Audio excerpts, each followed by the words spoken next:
Το φέρω τώρα με στην ομάδα μου, πίσω τον εβάσω κάτω πάνω στο εργοστάσιο. Να θέλετε με το εργοστάσιο. Ο κ. Κώστας. Ποιος το έκανε εγώ?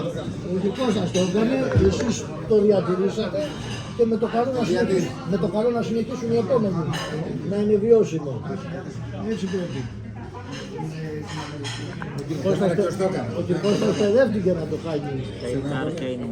Εσείς το ξέρετε από πρώτο χέρι. Αλλά εσείς το πήρατε έτοιμο. Αλλά υπάρχει και το αλλά. Πολλοί τα παίρνουν έτοιμα, λίγοι τα κρατάνε. Έτσι δεν είναι, Γιώργο? Θα βρούμε πολλά. Τι σε κάνετε? Το εξυπηρετήσε βέβαια. Να πάνε 5 βήματα πιο κάτω. Να είστε και εσείς πιο ευχαριστημένοι. Έτσι.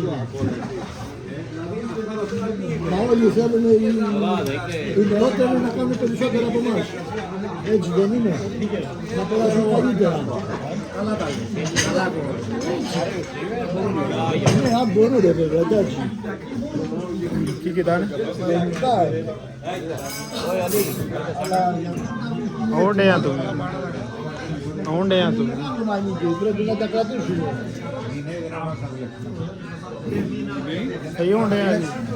όντε του. Ώρα είναι φέρ του. Έχεις καλά παιδιά να τα καταφέρουμε. Dale, hermano.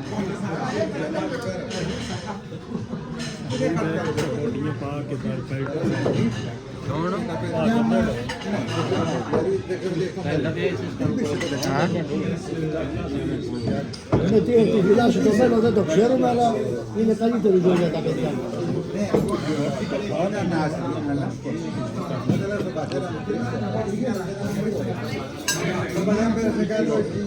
Πίνα.